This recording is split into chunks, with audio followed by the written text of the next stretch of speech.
5,000 and 10,000. May mga nagreklamo kasi, nagpapabot sa Yes. atin ng reklamo kasi yung 4-piece pala hindi na mabibigyan kung partially damaged. Pero kung totally damaged, may additional siya na 5,260. Kasi 10,000 yan Ah, eh.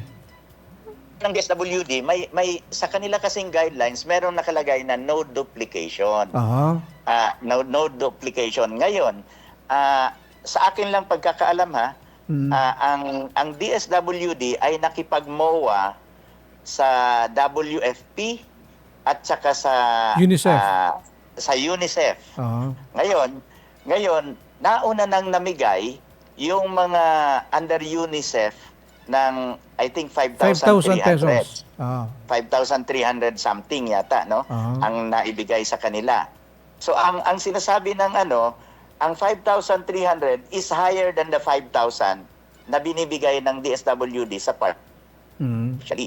Kaya sa malamang computerized po kasi ang system nila ng DSWD. So pag nabigyan ka na at nasa list ka rin, nabigyan ka under UNICEF or WFP, Mm.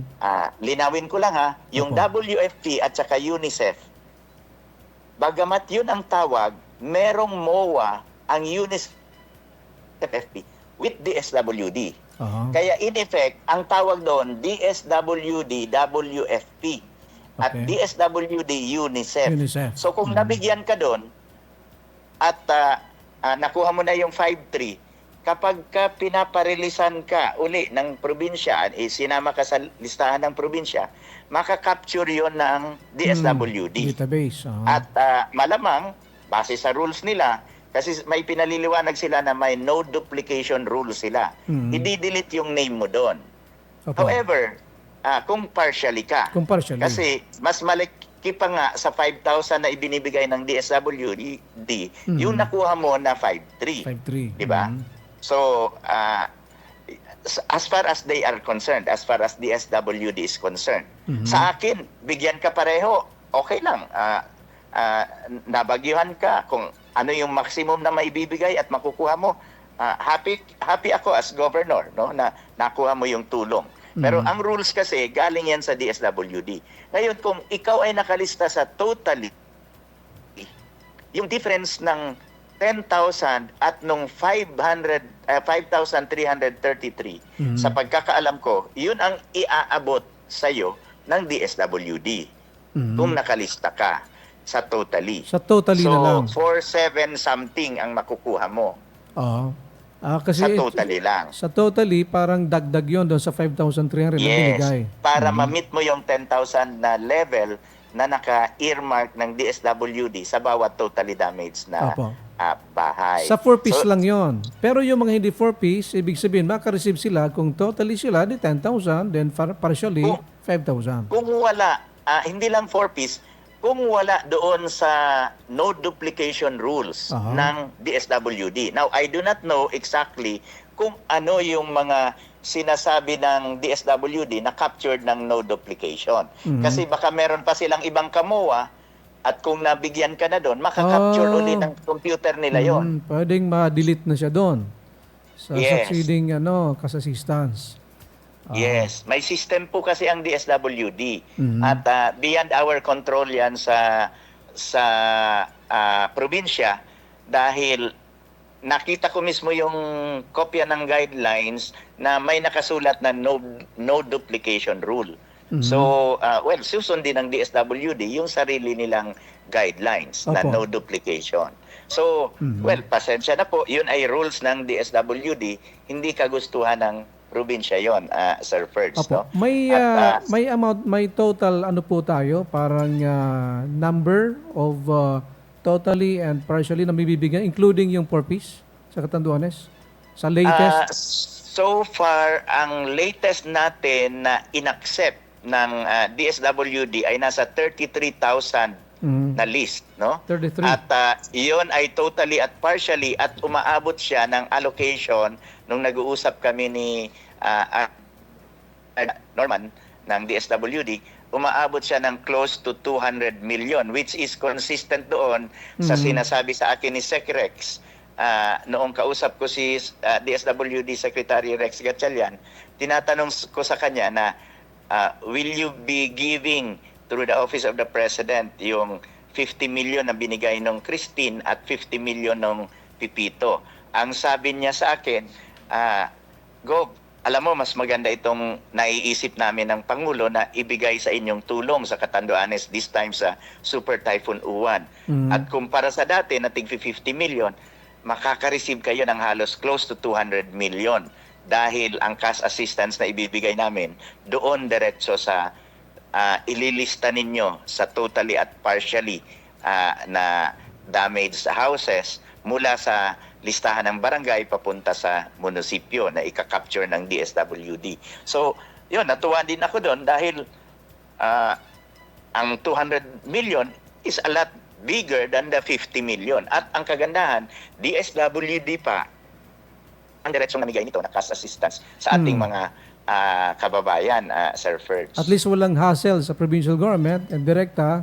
Yes, Mas mabilis naman opo. ng distribution. And kailan po ba Yes. tatapos yung distribution? Itong, Ang pinakiusap ko sa DSWD dahil Pasko na nga, tapos ito may problema sa QRF at ang sabi ko lang kay na Secrex at saka kay DSUD at saka kay DSWD Regional Director Norman, sabi ko pwede ba nating mapabilis maibigay yung cash assistance ng DSWD bago man lang magpasko. At nakatutuwa dahil napagbigyan ulit tayo at bubuhusan nila ng 50 to 60 additional DSWD staff from the region at pupunta po dito para ma-target na matapos ang on or before December 23. So ang ano lang nito is nakiusap naman sila na oy pwede ba yung titirhan naman ng mga staff i-accommodate ninyo. So nakipag-usap din po ako kay Pres Gemma Acedo ng Katsu na kung pwede since may mga vacant rooms naman ngayon sa dormitory ay ma-accommodate ng Katsu yung mga volunteers from mainland. DSWD region. Yes. At yun, so far 27 mahigit yung dumating at na-accommodate na po sila at may additional pa na around 23 to 33 sa mga susunod na araw na darating para umalalay sa atin kasi simultaneous na po ang mangyayari na distribution sa bawat munisipyo, Sir Ferds, no? So yun ang ating target at sa pagkakaalam ko ang Pandan at Karamuran ay simula na, nag-post na nga si Pandan Mayor Olog ng maraming salamat. Ibig sabihin, halos tapos na sila no sa distribution. almost At, 25 million ang Karamuran in Pandan based doon sa DSWD posting na Yes. naibigay kahapon. Yes, aabot po yan ng halos 200 million po ang total na assistance, Sir Ferds, no? At yun, nagpapasalamat tayo sa DSWD, kay Secretary Rex Gatchalian, kay RD Norman, dahil yung kahilingan natin na unahin yung Catanduanes at ma-distribute dahil magpapasko, napagbigyan dahil nakita naman nila yung talagang extent ng damage ng Super Typhoon Uwan sa Catanduanes. Napuruhan kasi tayo sa bagyong ito. No? So, yun, ang ating pasasalamat. At sa DSUD naman, nagpapasalamat tayo. Kausap ko lang kanina si DSUD Undersecretary Ed at nagpapasalamat uli ako sa kanya. Sabi ko, salamat doon sa additional 2 million na worth na yero. At sila po, linawin ko lang, sila po ang DSUD bumibili ng yero. So may benchmark po tayo na magkano ang presyo ng yero na binili ng DSUD kasi local po ang supplier nila at dinaan nila ito sa sarili nilang proseso ng pamimili, no? So assuming na ma-approve man na gamitin ang yero sa gamitin ang QRF sa yero, maiiwasan yung corruption, Sir Ferds, kasi may benchmark. May kukumpara natin sa magkano ba binili ng ng DSUD yung yero.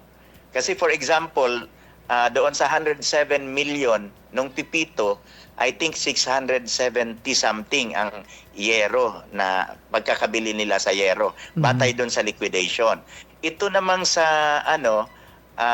sa Lisod. Disud, may range sila na parang 410 pesos to 610 pesos yung kanilang source na nabibilhan ng yero. So, assuming na ang QRF natin ay i-approve na magamit, no, after ng declaratory relief, halimbawa, lumabas na okay, approve yung yero, may basehan tayo ng presyo ng yero dahil very transparent po ang naging proseso ng pagbili ng Disud nung kanilang yero na ipinamigay sa Catanduanes ngayong Super Typhoon Uwan. So may benchmark po natin doon yon na halimbawa nagpabidding ang probinsya na iba yung presyo, agad nating machi-check sa back na bakit naman ganun yung presyo ng yero nyo, bakit ganito ang presyo ng ibinigay sa atin ng Disud na locally sourced din nila.